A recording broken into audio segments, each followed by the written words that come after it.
Hello students, welcome to this session. I've just solved this NEET test 87. This is 12:40 AM right now in my watch, and here is the analysis of the paper. Today I was not somehow feeling that good, so it took more time for me, more cuts for me in the paper, though the paper was not that tough. These two questions from constraint were actually very tough for a NEET student, so I've rated 3 questions as tough, 20 were medium, 22 were easy, and I think question number 6 has a mistake in the answer. Question number 45 has a mistake in data, and 31 I think should have been more properly asked. So these 3 questions had some issues. Otherwise, it's all in all, it's a very nice paper. It's a good paper to test for a NEET student, but these two will make it too tough, and there's 2-3 errors will slightly waste your time, because if you don't get the correct data, especially the last one you will solve and you don't get any option, you will feel somewhat disturbed. So that basically will make you lose your time. Otherwise the paper is okay. So what I can make out, because of these happenings, I can say anyone good in physics, let's say getting 120 marks would be okay, and for very good students it has to be 150, 160 plus for sure, even after that. So 160, let's say do it 150 only. I'm discarding that 2-3 questions, so at least 150 should be the score for very good students. Let's see what is in the paper. Now the first question. The binding energy per nucleon of deuteron and helium nucleuses are 1.1 MeV and 7 MeV respectively. If 2 deuteron nuclei react to form a single helium nucleus, then the energy released is.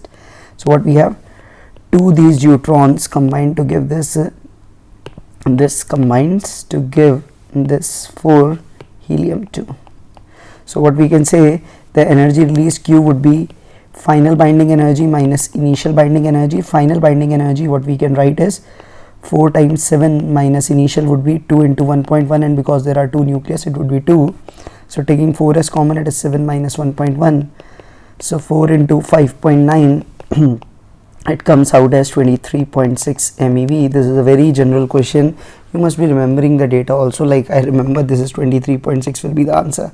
Next, the ratio of areas of the electron orbit for the first excited state and the ground state for hydrogen atom. Now what is this area of the orbit? Area is pi r square. So area of the first excited state, that is the second state, and the first state, that would be r2 square upon r1 square, and you know r is proportional to n square, so that would be 2 square upon 1 square whole square. That comes out as 2 to the power 4 by 1, that is 16:1. So go for option B in this case. Next, the third one. In a gravity free space, a man of mass m standing at a height h above the floor throws a ball of mass small m straight down with a speed u. When the ball reaches the floor, the distance of the men above the floor will be. Okay, so what it would be, men is like this, and this is the floor, it is at a height h. Now it has thrown the ball down with the speed u. So if the ball goes with speed u, it will go, let's say, with speed v, and let's call it m. Now when the ball reaches the floor, the distance of the man above the floor will be. So first of all, time taken by the ball to reach the floor would be h by u, and in that time the distance travelled by men, the distance or the displacement of the men, capital M, would be the speed v, and v we can find out from momentum conservation, because total momentum will remain 0. So mu would be mv, so v would be mu by m, so that would be v into t, that means h by u, and v is what you have, mu upon m into h by u, that is mm by h. So therefore from floor if I have to measure its height, it would be h plus this is h plus mh by m. So h common, it is 1 plus small m by capital M, I can write. So go for option A. That's not a tough one, you just have to be careful. Next, a smooth steel ball strikes a fixed smooth steel plate at an angle theta with the vertical. Okay, if the coefficient of restitution is E, the angle at which the rebounds will take place is, okay, fixed smooth steel plate, it is striking at an angle theta with the vertical like this. So the steel ball comes and it strikes like this, this is with the vertical, it makes an angle theta. If coefficient of restitution is E, the angle at which rebounds take place, let's say the speed is u, so you can take out this component is u cos theta, not u cos theta here, x would be u sin theta here, so it would be u sin theta, and this component vertical would be u cos theta. So because the normal will act only along this direction, the component along this, let's say x axis, will remain the same. So what we can say, when it rebounds, this will this be v. So still I can say this component would be still u sine theta, and this component, because the coefficient of restitution is given, it would be e times u of what I can say cos theta, because u cos theta was vertical down, coefficient of restitution is e, we will write it as eu cos theta, assuming plate has very large mass. So let's say this angle be alpha. So what would be this tan alpha? Tan alpha would be, I can write as Vx by Vy. Vx is u sine of theta, and Vy is what you have, e times u of cos theta. So what we are left with? We are left with, this is tan theta by e. So what is tan alpha? Tan theta by e. So alpha is tan inverse tan theta by e. I can go for option B in this case. So be careful, don't do a mistake of sine or cos. A particle of mass m oscillates along the horizontal diameter AB inside a smooth spherical shell of the radius r. At any instant, the kinetic energy of the particle is k. Then the force applied by the particle on the shell at this instant is. So the force applied by particle on the shell is the force applied by the shell on the particle. That would be the centripetal force for it. So that is, it is oscillating like this. What I can say, let's say if it from a B, it has gone down by h. So from energy conservation, I can say the loss in potential energy mgh would be equal to kinetic energy k, that is half mv square, we can write. Now if I do this, let's say if let's call it theta, and let it be r, this distance will be h that you have done. So in this if we write this mg and standard equation, net force towards center we can write as n minus mg cos theta, that should be equal to mv square by r. Now first of all, what is mg cos theta? I can make out. So mgh is equal to mg cos theta. First of all, what is cos theta? The value of this cos theta from this diagram comes out to be h by r. So if I write cos theta, it would be n minus mgh by r is equal to mv square by r. So the value of n is mg h by r plus mv square by r, and we know mgh is equal to mv square. So mgh is equal to mv square, that is k. So that is half k, sorry, mgh is half of mv square. So I can write this mgh again as half mv square upon r plus mv square upon r, that comes out as 3 by 2 mv square by r, and 3 by 2 mv square means 3k by r, you can directly make it out. So this would be the answer, C, 3k by r. So again a nice question, you have to manage it to get the answer in the required form. If a magnet is suspended at an angle 30 degree to the magnetic meridian, the dip of the needle makes an angle 45 with the horizontal, the real dip is. So again I have told you before, again I am telling you, let's say this is the magnetic meridian.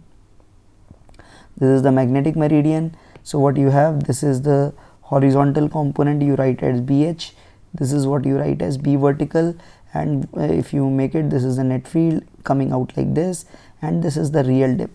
This is the real dip, let's call it theta naught. So that tan theta naught you all know is equal to B vertical by B horizontal. Now it is suspended at angle 30 degree to the magnetic meridian. So 30 degree to the magnetic meridian means, let's say the new plane would be like this, and draw it properly, it would be like this. So this angle here would be 30 degree. So again in this plane the vertical component will remain the same, but the horizontal component will change. We'll call this component as BH dash, and you can make out this is BH cos 30. So now what would be that? If I may, let's say join them, this would be the net field coming in this plane. So let's call this angle as apparent dip theta. So that tan theta would be equal to B vertical dash upon B horizontal dash, and B vertical dash is BV, B horizontal dash is BH cos 30. So this is the tan theta apparent, you can write. So this theta apparent you know is 45 degree, that is 1 is equal to BV upon BH, and put it here cos 30 degree. So BV upon BH is the real tan theta naught dip angles tangent. Cos 30 you all know is root 3 by 2, that means theta naught is tan inverse root 3 by 2, that is the real dip you can go for. So this is going to be tan inverse root here the answer given by NTA is wrong. It should be tan inverse root 3 by 2, they have given tan inverse 2 by root 3. They have taken this 45 to be the real dip, and they have calculated the apparent dip, which is not the right thing to do. Next, the resistivity of a potentiometer wire is this, and its area of cross section is this. If 0.2 ampere current is flowing through the wire, the potential gradient of the wire is. So resistivity is given, area of cross section is given, 0.2 ampere is given, potential gradient, we know potential gradient is VAB by L. that is I into RAB by L. And what is resistance? Resistance you know is rho L by A, that is rho L upon A divided by L. So L and L cancel, so you have all the data required. 0.2 resistivity is 40 into 10 to the power minus 8, area is 8 in 10 to the power minus 6. So what you are left with, 40 into 0.2, that is 8 upon 8 into 10 to the power, what you have is minus 2. So 8 upon 8 into 10 to the power minus 2, that is 10 to the power minus 2 volt per meter. That is the answer. So go for option B. So just a very basic question on potentiometer. Next, an ionization chamber with parallel conducting plates as anode and cathode has this electrons and the same number of singly charged positive ions per centimeter cube. Okay, the electrons are moving towards the anode with velocity this, the current density is this, then the velocity of positive ions towards cathode is. So what we can directly make out, current density would be due to both, that is number of electrons into charge of electron into velocity of electron, that is a drift velocity we take, that is n of positive into E into velocity of positive. So J is 4 in 10 to the power minus 6. We have number is same, so I can take that out, 5 into 10 to the power 7 per centimeter cube. So multiplied by 10 to the power 6 for per meter cube. And E is same, 1.6 into 10 to the power minus 19. And I'll add V plus Vp. So V what you have 0.4 plus Vp whatever we will get. So what we are left with, just take the power, 7 and 6 13, 13 and 6 19. If that goes, so these all powers cancel up. That's a very good thing. So 4 upon 5 into 1.6 is 0.4 plus Vp, that is what you have got. So this is 0.4, this is 10. So what we are left with, this is 2 upon 0.4, that you can write 20 by 4, that is 5 is 0.4. And let me be very clear if I have done it right or not. It is 4 is 1 not 10. Okay, I just realized that I have done some blender. Okay, so this is 1 and this is 0.4. So 5 has, so no need to cancel this 5 now, this 5 remains as is. So 1 upon 5 into 0.4, that is 1 upon 2 is equal to 0.4 plus Vp, that is 0.5. So Vp is equal to 0.1. So 0.1 meter per second.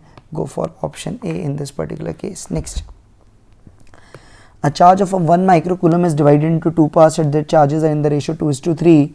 2:3 means 1 would be 2 by 5 microcoulomb, 1 would be 3 by 5 microcoulomb. You can divide it like this. They are kept at a distance of 1 meter apart in vacuum. The electric force would be kq1 q2 by r square, 9 in 10 to the power 9. q1 q2 2 by 5 into 3 by 5, that is 6 by 25 into 10 to the power minus 12 upon 1 square. So what you are left with, 54 upon 25, that would be millinewton I can write.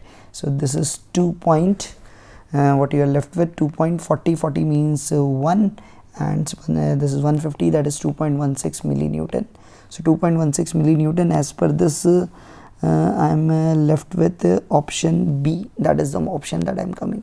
Next, two identical conducting balls A and B have positive charge q1 q2 respectively, but both are not equal. Okay, balls are brought together so that they touch each other and then kept in the original position. The force between them is, okay, because both have the same charges. Now initially the force would have been k q1 q2 by d square. Now the charge on each will become q equals q1 plus q2 by 2. So now the force will become k q1 plus q2 by 2 whole square by d square. So initially what we have, initially we had this gm square, now we have this am square, that what we are getting is, and we always know am is always greater than equal to gm. So here we can make it out that it should be greater than, the am is greater than gm. So this product must be greater than the that before the balls touched. So this is what we are getting as the answer in this particular case. So it should be greater than the balls, greater than that before the balls. The same greater than gm is a very important thing. It works many times. It even works in the question that you might appear in CAT exam after your graduation or your MBBS, you can say. The primary winding of a transformer has 100 turns and secondary winding has 200 turns. Primary is connected to a AC of 120 and the current in is 10. The voltage and the current in the secondary is, in such question you will assume it to be 100% efficient. Now what you have, it is 120 volts, 100 turns, it has 200 turns, so the voltage will get doubled. So 240, we are left with two options. And because current is doubled, we know voltage is doubled, current will be halved, so it would be 240 volts, 5 ampere. You can directly do without lifting your pen, and that is how you should do it. Next, a voltage of peak value 283 volts and varying frequencies applied to a series LCR combination in which R is the frequency at which maximum power is dissipated. You know, maximum power is dissipated at resonance when omega would be equal to omega naught, that is 1 upon root of LC. So the frequency, that is omega naught. So first of all, omega naught, if I'll calculate 1 upon root LC, 25 into 10 to the power minus 3 into 400 into 10 to the power minus 6. So it comes out, and let me do this power. This is 6 minus 4 minus 7, let's say minus 8 I can take. So 10 to the power 4 I'll take, and 25 into 4, 40 I'll leave it. So that would be better for us. So what we have left with 25 into 40, that is 10 to the power 4 upon 10 root 10, that is omega naught. So F naught would be omega naught upon 2 pi. So that would be 10 raised to power 3 upon root 10. I can write 2 pi into root 10. That is what you can write. So what we are left with, this is 500. I can write 500 upon pi into root 10, or you can write root 10 as approximately pi. So it is 500 pi square I can write. So 500 pi square, if I can write, it would be close to 50. It would close to be 50, but it is too close for comfort. It is really too close to comfort.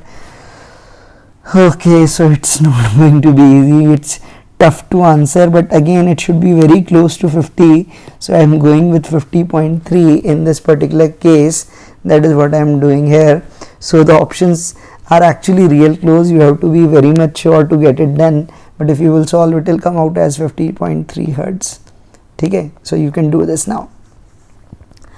A planet of mass 4 times that of the Earth spins about itself and complete one rotation in 96 hours. The radius of a stationary satellite about the planet in comparison to the radius of the geostationary satellite about the Earth is okay. So planet has 4 times the mass and spins about itself and complete one rotation in 96 hours. So mass is 4 times, and this omega is, because it is 4 days, so omega is, you can say, is 1 by 4. You can write the radius of a stationary satellite about this planet in comparison to the radius of the geostationary orbit around the Earth is. So what the logic that we utilize is, the time period must match the time period of that particular, we can say, planet. So here what we will have, here the time period should be 96. That should be equal to what we can write, that is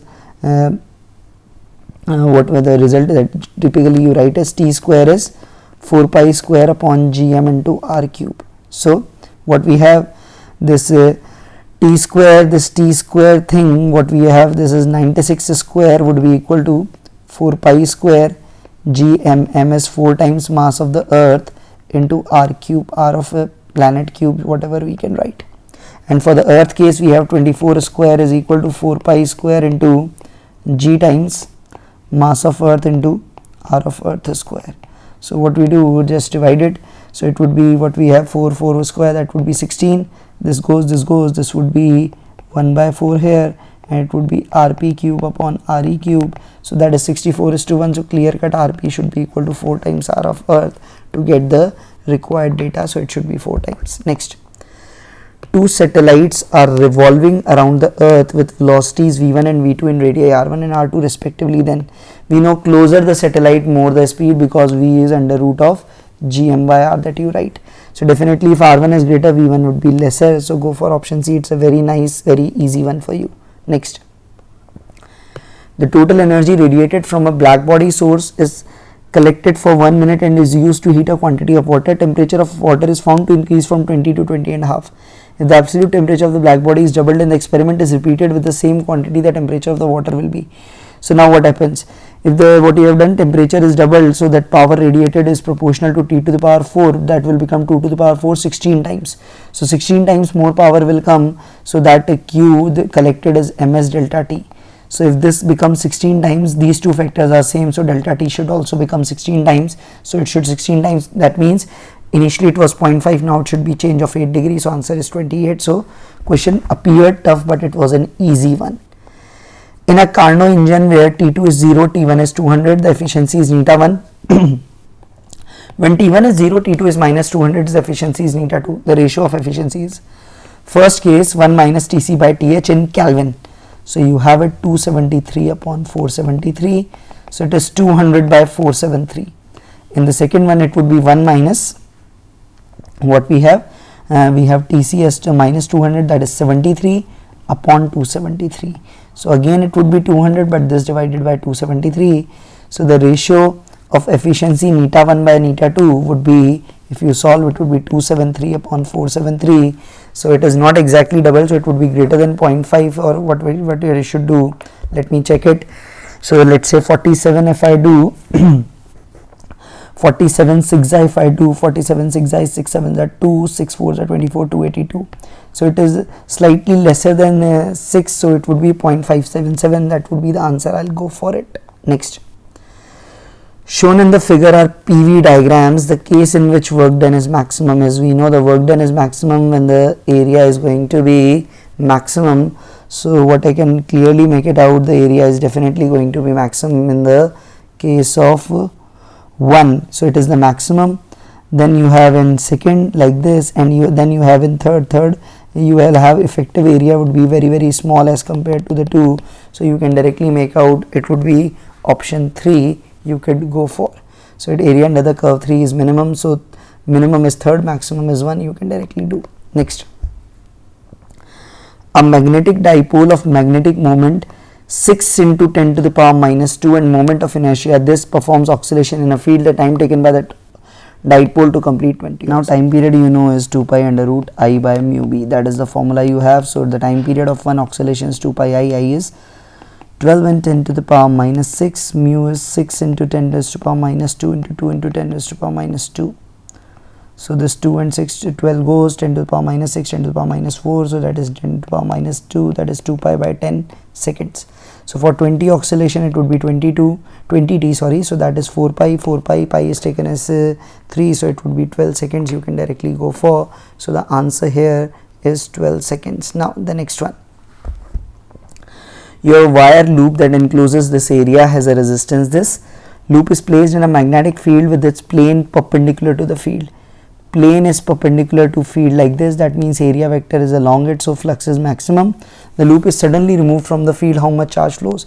So the change in flux final is 0, initial was maximum, so the total magnitude is BA. So the charge transfer you can directly write the direct formula N delta phi by R. So here what we have, the number of loops turns would be 1, delta phi is B into A, that is 2.5 into 20 into 10 raised to the power minus 4 upon the radius, that is 10. So this comes out as 48 into 10 raised to the power minus 5 I can write, or 4.8 into 10 raised to the power minus 4 coulomb. That is going to be the answer, option C. Next, you have a coil of inductive reactance this, resistance this, connected to this supply. The time lag between maximum voltage and current is, so first of all what would be the phi I can make out, 10 phi would be, like you can say the magnitude would be XL by R, and XL would be indirectly you are given 1 by root 3, that is 1, so it is 1 by root 3, so phi is 30 degree, so the lag of 30 degree means the lag of t by 12, t is what, the time period is 1 upon frequency, it is 1 by 50, 1 by 50 means 0.02 second, so it would be 0.02 by 12, so or 1 by 50 by 12 you can write it as, this would be 1 upon 50 into 12, that is 1 upon 600 second, that is going to be the effective time lag. So this time lag would be 1 upon 600 second, you can directly go for a nicely asked question. Next, an eagle flies at constant velocity horizontally across the sky carrying a mouse and releases the mouse while in flight. So it is a projectile thrown from a height horizontally. From the eagle's perspective, it falls vertically with speed v1. For an observer on the ground's perspective, the mouse falls at an angle with speed v2. What is the speed of the eagle with respect to the observer on the ground? So releases, so here what it wants to say, it doesn't releases, it's basically throws, that is what it wants to say. So with respect to eagle, let's say it is going down with velocity v1, and the eagle itself is would be moving somewhere, you can make it out, the eagle would be flowing, let's say with the speed, I can say this is v of eagle. So v1 is what, this is v1 is v of mouse with respect to eagle. So actual velocity of mouse as respect to the ground based observer would be vme plus ve. Both are at 90 degrees, so what I can say, vm is under root of vme square plus v square, that I can make it out. This vm is given as v2 square, I square it, v2 square This is V1 square plus VE square. So VE square comes out as V2 square minus V1 square under root. So go for option D. It's a very nicely asked question, though this releases word is somewhat misleading, because releases generally means relative speed is 0, which it doesn't means here. Okay. In the given figure, the velocity of the block C at a particular instant is minus 20 meter per second j cap. Where is the block C? Okay, so it goes down. Then the velocity of the rod A at that instant will be, okay, string is attached to the wedge, okay. So because it goes with the speed v, let's say, so I know this is going with the speed v, and due to the constraint, again this is the part of constraint motion, I don't know how many of NEET aspirants actually are very comfortable in it. So the logic what we use is, along this common normal, the component of velocities of both must be same, and due to the constraints I know, because it is going here, the rod would be going upwards, let's say V of rod. So the component of rod along this normal, the component of the rod along this normal, again you know this angle is also 37, that is VR cos 37, VR cos 37 I should write. So VR cos of 37 degree, that should balance this velocity. This would be V and this angle is 37, so it would be V sin 37. So V of rod would be V 10 of 37, and this V is given as 20 because of the constraint, both will have same speed, this block and the block and the wedge, sorry. So the rod speed would be 20, 10, 37, 10, 37, you all know is 3 by 4, that is 15 meter per second, and as I showed in the diagram, it would be plus j cap. So it is option A. Again, it's a tough one for you. Next, system is shown in the figure. Assume that the cylinder remains in contact with the two wedges, okay. The velocity of the cylinder is, okay, again it's a nice, it's tough one. So let's say this is block A, this is block B. Visualize this in frame of A. So if I see this in frame of A, because it is in contact, so it will be only be looking to be going down. So in frame of A, the cylinder will only be going down, and I can say this is the velocity of cylinder with respect to, let's say, A. So let's say I can write this is V of cylinder with respect to A, and B in frame of A would be going with speed 3u here. So again, by the same logic that we said, along the common normal, because it is not separating, the velocity component must be same.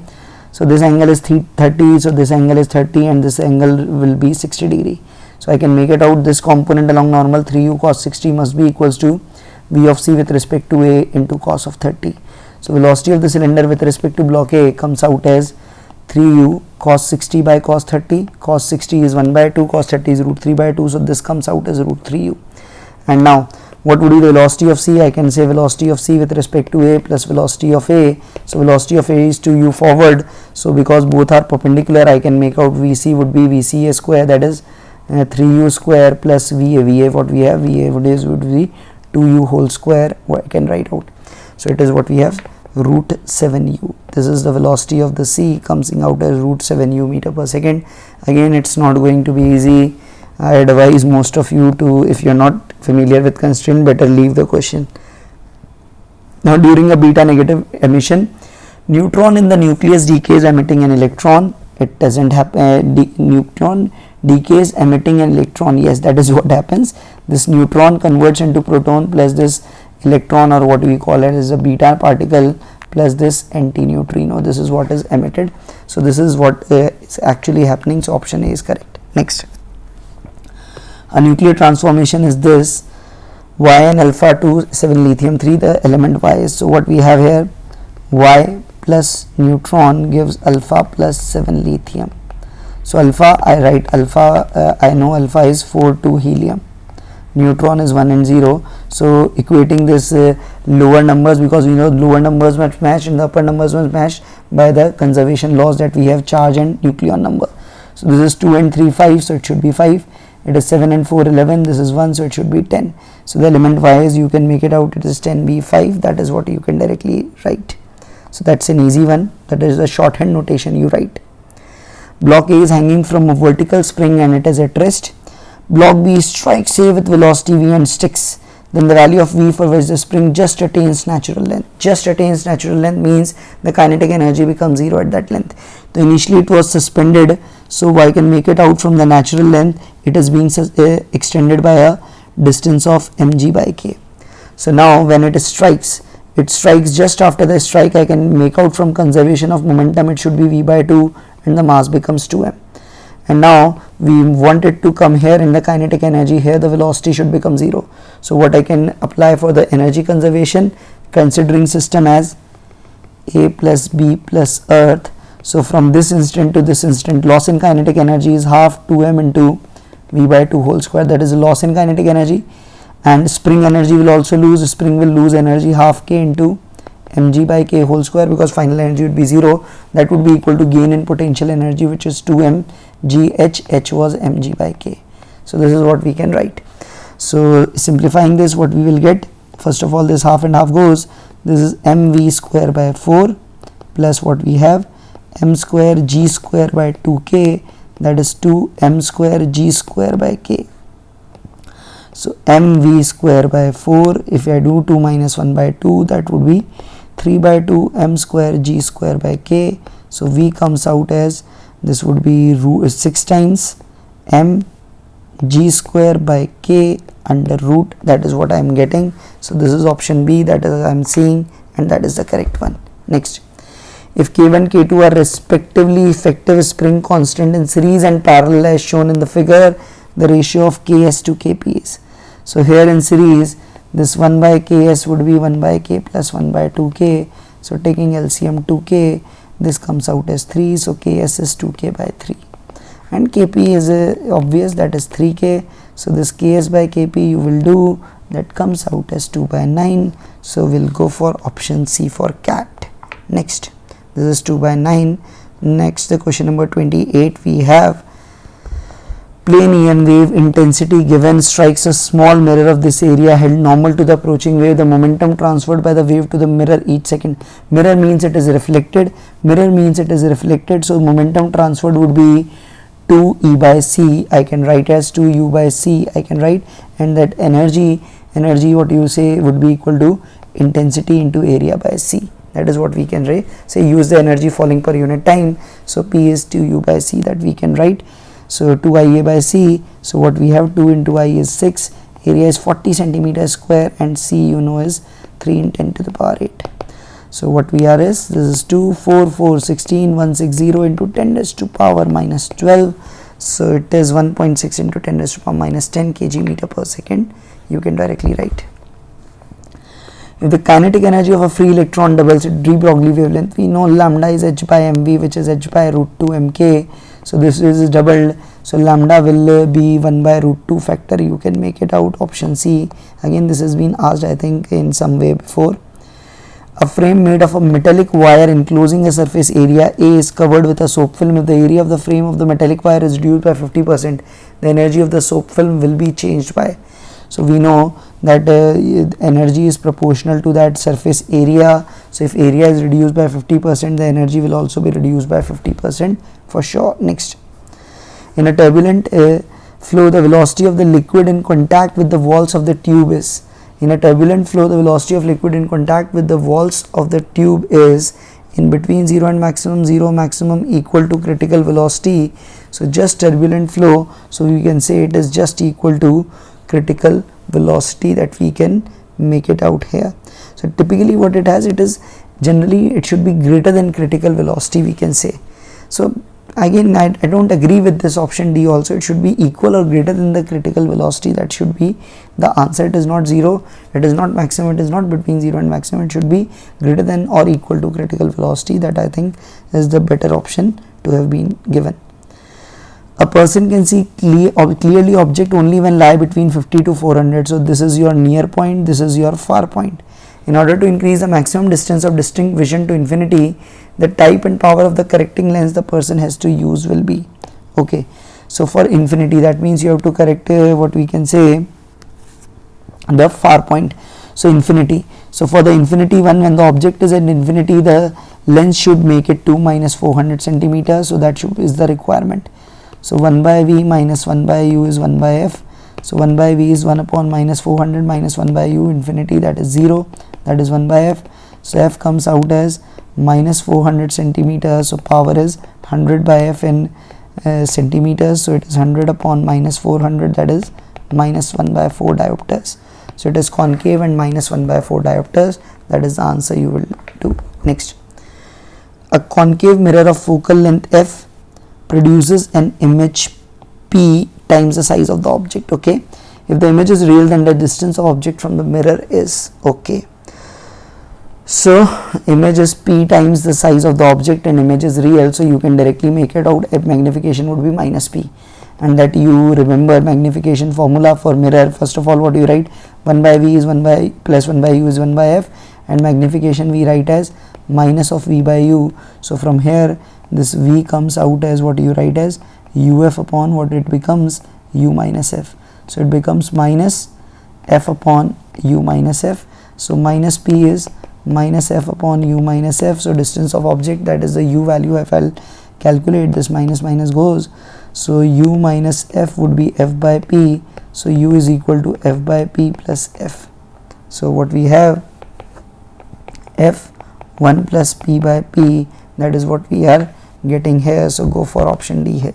Next, a disk of radius r and thickness r by 6 is a mi I about an axis through center normal to its plane. Okay, it is melted and recast into a solid sphere standard way. Initial I you can write it as mr square by 2.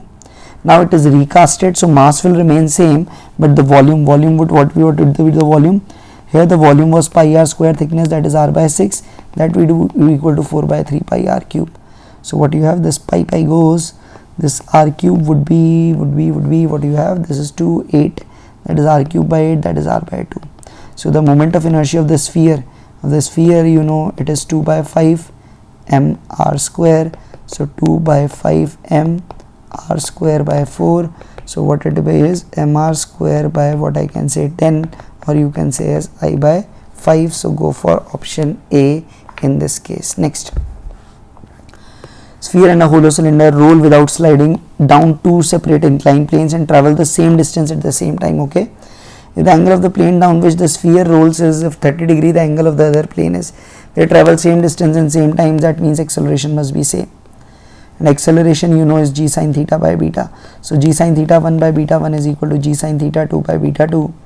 So what we have, the solid sphere, so the solid sphere, this is sin 30 and beta is 7 by 5. For hollow cylinder is typically the ring, so we can say sin theta 2 ring beta is 2. So sin theta 2 that we will get as sin 30 is 1 by 2, so it will be 5 by 14 into 2, that is 10 by 14. 10 by 14 you can write as 5 by 7, which we typically write it as 1 by root 2. You remember this, 5 by 7 we typically write it as 0.707 something, it would be coming 1 by root 2. So sin theta 2 is 1 by root 2, so theta 2 comes out as 45 degree, that is the closest I can take. Next, in a common base transistor circuit, IC is the output current and I is the input current. The current gain alpha is, so alpha would be output current upon input current, so that is definitely going to be less than 1, but not less than 1, slightly less than 1, so go for B, less than 1 is the answer. Next, just remember, let me teach you one thing, CE, CB, CC, all three configuration we can use a transistor as an amplifier, but what we have, voltage gain is available in CE and CB, current gain is available in CE and CC. So the only mode which gives both voltage and current gain is the CE, so therefore the power gain is best, so therefore the CE amplifier is the most widely used one, and that is what is in your NCERT syllabus. Next, in a reverse bias diode, when the applied voltage changes by 1, the current is found to change by 0.5. The reverse bias resistance is, you say resistance is delta V by delta I here, this is the dynamic resistance. Voltage changes by 1, this changes by 0.5 into 10 raised to power minus 6, so it is 10 raised to power 6 upon 0.5, this comes out as 2 into 10 raised to power 6 ohm. Go for option B, that's an easy one if you remember these basic definitions. Next, 2 moles of oxygen mixed with 8 moles of helium, the effective specific heat of the mixture at constant volume is, okay, that is basically molar specific heat. I can make it out from the data here. Okay, so 2 moles of oxygen, so what we have, we can directly write CV mixture is equal to N1 CV1 plus N2 CV2 upon N1 plus N2 if you remember. So first is oxygen, so 2 moles oxygen CV is 5R by 2, 8 moles helium is 3R by 2 upon 2 plus 8. So it is 5R plus what you have, 3 4s are 12R upon 10, 17 by 10, that is 1.7 R. Go for option C here. This would be the answer, C, 1.7 R. Next, a unit of area often used in measuring land areas is a hectare, defined as 10 to the power 4 meter square. Okay, an open pit coal mine consumes 75 hectares of land down to a depth of 26 meter each year. Okay, what volume of earth in a cubic kilometer is removed in this time? Okay, so first of all, volume removed would be 75 hectare, that is 75 into 10 raised to power 4 into 26, that is the meter cube. So what we are is 75 into 26 into 10 raised to power 4, write it only. So the fraction of volume of the earth would be this V upon V of earth. And what is V of earth? V of earth, you know, is what we can write as V of earth in cubic kilometer. What volume of earth in a cubic? Okay, only the volume unit, sorry, not the fraction. I'm somehow trying to calculate the fraction of the earth's total volume removed, no point in this. So this V is, this is in meter cube, so you have to convert it into kilometer cube. So kilometer cube, you have to do this 10 raised to power 9, because 1 kilometer cube is 10 raised to power 9 meter cube. So this would be 75 into 26 into 10 raised to power minus 5. 26 5s are 130, 26 7s are 130, plus 52 182, 182 plus 13 195.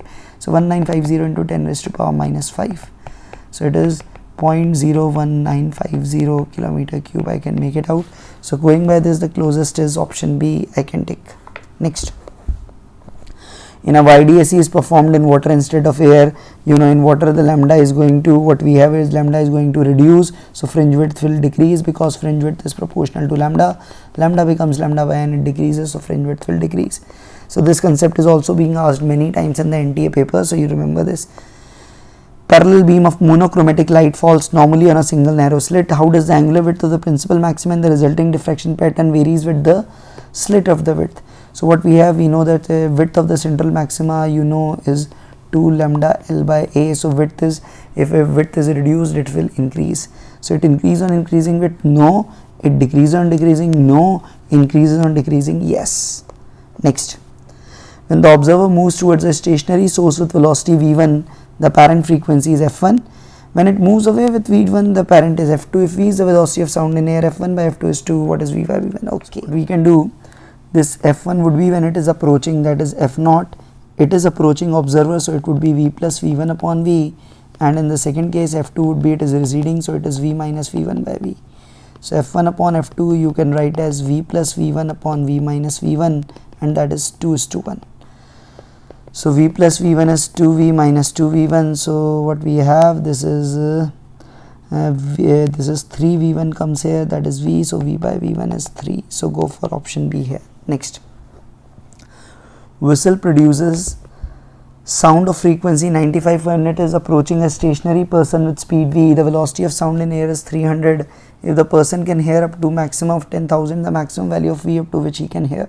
So in the limiting case, the parent would be 10,000, original is 9500, which is moving, source is moving.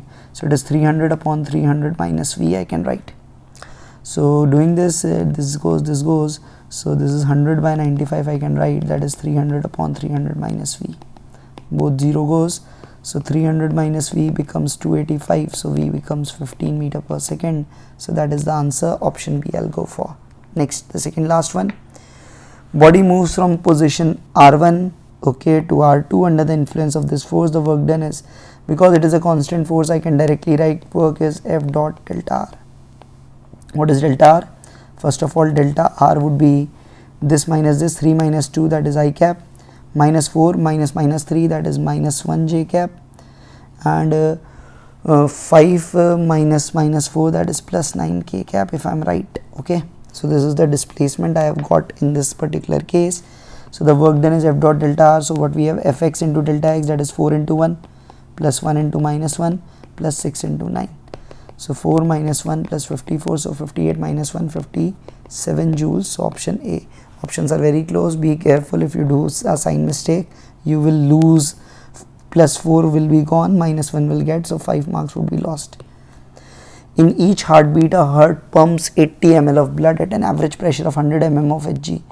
Assuming 60 heartbeats per second, the power output of the heart is. So power output, what we can say, so work done directly we can say that is P delta V, that is the amount of volume pumped in a minute. So pressure difference is 100 mmHg. So pressure is 100 mmHg, that means rho gh. Rho is 13.6 into 10 raised to power 3 into 9.8 into 100 mm. So mm is, that would be 10 raised to power minus 1 meter, I can write. Okay, and delta V, 80 ml in each beat, and we have 60 beats, so 60 into 80 ml, that is 4800 milliliter or 4.8 liter. So that is 4.8 into 10 raised to power minus 3 in SI units. So this and this goes, what we are left with 13.6 into 9.8, and let's write it as 0.48. So what we will have, it would be roughly 130 into 0.5, so it would be 130 into 0.5, it would be 0.65, that is what I am getting. So let me do it more clear. If I do, let's say again I am doing 130 into 0.5, it would be 65 something. So yeah, I have calculated now, this is 60.98 I am coming. So this is the work done is 60.98, sorry, that is the work done. Power output, that is what I take. If I have taken, this is dW by dt, not work, this is dW by dt, work done in 1 second, that is 63.98 watt. So no option is coming correct. What I think, this data is incorrect. This should be 60 heartbeats per minute, and if I do it per minute, then this power output will become, because this would be now in this will become work now, then instead of dW by dt it will become work, and if I do that work done per unit time, that would be upon 60 in a minute, and then it would be 1.06 in that case. So there is a mistake. If it is 60 heartbeats per second, its answer is wrong, and if it is 60 heartbeats per minute, then it is right. So that was today's paper. So it was slightly difficult, I felt. The rest you will see in the commentary in the starting. Thanks for sharing, thanks for keep watching. Thank you all once again.